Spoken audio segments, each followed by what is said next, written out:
तो तत्र तु प्रथमस्कन्धे सूतऋषीणां समागमः व्यासस्य चरितं पुण्यं पाण्डवानां तथैव च पारीक्षितमुपाख्यानम् इतीदं समुदाहृतम्। सूत आदि ऋषियों का, सूत जी हैं, शौनक आदि ऋषि हैं, इन सब का समागम, इनके द्वारा किए गए प्रश्न, पुनश्च पांडवों का चरित्र एवं परीक्षित जी का चरित्र हमने प्रथम स्कंद में श्रवण किया है। कहां बैठ करके श्रवण किया है? तो भारत भूमि के अंग वृंदावन में बैठकर श्रवण किया।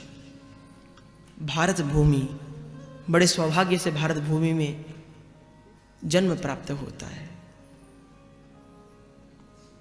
जिसके लिए स्वयं आह्निक सूत्रावली ग्रंथ में संग्रह किया है श्लोकों का। विष्णु पुराण के अंदर श्लोक आता है कि गायन्ति देवा किल गीतकानि धन्यास्तु ये भारत भूमि भागे स्वर्गापवर्गस्य च हेतु भूते भवन्ति भूयः पुरुषः सुरत्वात्। स्वर्ग में जो देवता है वो भी भारत भूमि में उत्पन्न मनुष्यों के महिमा का गान करते हैं कि धन्य है वो भारत भूमि के मनुष्य जिन्हें कार्यरत रहते हुए हरि कथा को श्रवण करने का सौभाग्य प्राप्त हो रहा है। आप सब तो आयु में श्रेष्ठ हैं, ज्येष्ठ हैं, जानती हैं।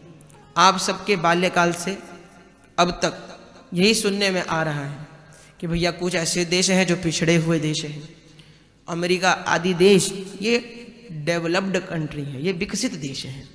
और भारत कैसा देश है?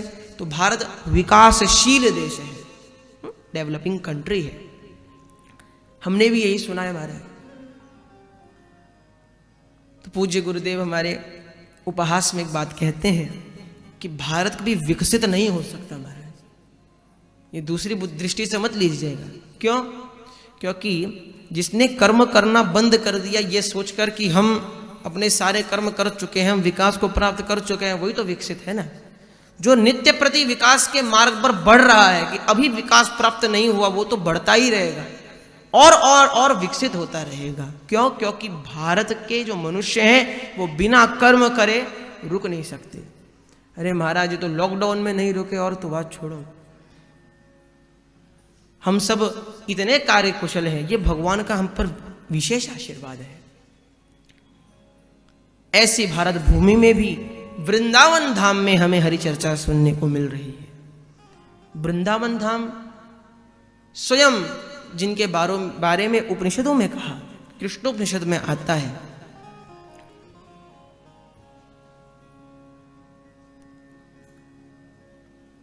भगवान ने बताया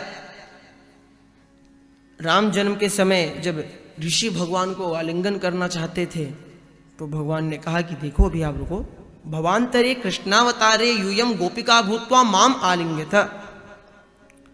आप कृष्णावतार में मेरा आलिंगन कीजिएगा। अभी राम जन्म हमारा मर्यादा पुरुषोत्तम धर्म का पालन करने के लिए है। उसके बाद बताया कि यो नंदा परमानंदो यशोदा मुक्ति देहिनी देवकी ब्रह्मपुत्रा सा या वेदै लोक गीयते निगमो वासुदेवो यो वेदार्थ कृष्ण नामयो गोप्यो गावोर्चस्तस्य यष्टिका कमलासन वंशस्तु भगवान रुद्र श्रृंगमिंद्र सघोसुर अघासुरो महाव्याधि कलिकंस स भूपति समो मित्र सुधामा च सत्याक्रूरोद्धवोर्धम यावंती देव रूपाणी नवंती उदासुराः। भांति भांति प्रकार के बताए गए हैं। भगवान श्री कृष्ण की जो वंशी है वो भगवान शंकर है। अघासुर महाव्याधि का रूप लेकर आए हैं। अघासुरो महाव्याधि कली कंसः सभूपति, सभूपति कंसः कली। मथुरा के जो भूपति कंस है वो कली के अवतार स्वरूप है। शमो मित्रः सुदामा च सत्याक्रूरोद्धवोर्धमः। अक्रूर जी सत्य के प्रधान है। सत्य रूप में, सत्य जो है अक्रूर जी के रूप में वृंदावन में है।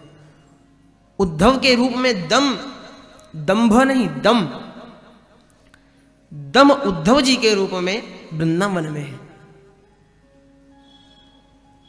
अब्ज कांडम जगत बीजम धृतम पाणौ स्वलीलया गरुड़ो वटभांडीर सुदामा नारदो मुनि।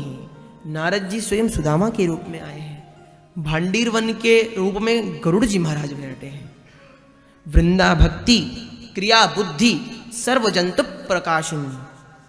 वृंदा अर्थात तुलसी, भक्ति महारानी तुलसी के रूप में वृंदावन में विराजमान है। क्रिया बुद्धि सर्वजंतु प्रकाशिनी तस्मान न भिन्नम ना भिन्नम माभिर भिन्नो न वही भ्यो।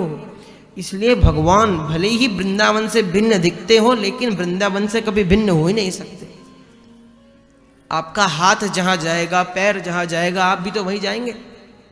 ऐसा तो हो नहीं सकता हाथ पैर यहां पर हैं और आप कहीं और। वैसे ही भगवान के जो हाथ पैर हैं, उनका जो शरीर है, उनका जो मन है, उनका जो परिकर है, वो स्वयं श्री वृंदावन धाम है। ऐसा मैं नहीं, उपनिषद में कहा है।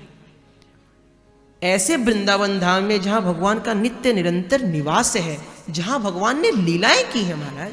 शंकराचार्य जी ने कहा कदाचित कालिंदी तट विपिन संगीत कर वो मुदाभीरी नारी वदन कमला स्वाद मधुप रमा शंभुर ब्रह्मामर पद गणेशार्चित पदो जगन्नाथ स्वामी नयन पथगामी भवतु मे भुजे सव्ये वेणुम शिरस शिखिपिच्छम कटित ते दुकूलम नेत्रांते सहचर कटाक्षम विदधते सदा श्रीमद वृंदावन वसति लीला परिचयो जगन्नाथ स्वामी नयन पथगामी भवतु मे।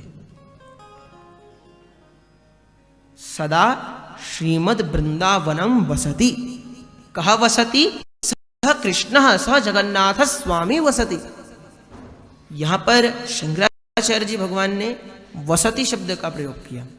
वसति वस धातु लट लकार प्रथम पुरुष एक वचन। क्यों महाराज? वसति स्मौ का प्रयोग भी कर सकते थे, क्योंकि वर्तमान के समय में तो भगवान दिखते नहीं हैं। अथवा अवसत लंग लकार का प्रयोग भी कर सकते थे, अथवा लिट लकार का प्रयोग भी कर सकते थे। जैसे कहीं कहीं उदाहरण भी प्राप्त होते हैं, रामो राजा बभूव कृष्ण ग्वालो बभूव, भगवान कृष्ण ग्वाला हुए। ऐसे वस धातु के लिट लकार के प्रथम पुरुष का एक वचन भी आप प्रयोग कर सकते थे। यहां लट लकार का प्रयोग क्यों किया? तो लट लकार का प्रयोग इसलिए किया, हमारे यहाँ सूत्र है वर्तमान सामीप्य वर्तमान वद्वा। वर्तमान काल के लिए लट लकार का प्रयोग करते हैं। भगवान श्री कृष्ण वृंदावन में बसते नहीं थे, वसते हैं। इदानीम अपि सह कृष्ण वसति, किंतु तस्मिन् समय पुण्यवशात् पुराने समय में पुण्य के कारण दृश्यमान रूपेण वसति स्म। इदानीम पुराने काल में लोगों के इतने अधिक पुण्य थे कि भगवान स्वयं प्रकट हो जाते थे, सामने दिखते थे। आज पुण्य थोड़े कम है, पाप थोड़े ज्यादा है। कितने भी पुण्य करने का प्रयास करें, हल्के पाप बढ़ ही जाते हैं। तो भगवान आज भी है, लेकिन आभास रूप में। आज भी प्रभु वृंदावन में निवास करते हैं। ऐसे वृंदावन धाम में हमें श्रीमद् भागवत महापुराण के सप्ताह ज्ञान यज्ञ को श्रवण करने का सौभाग्य मिल रहा है।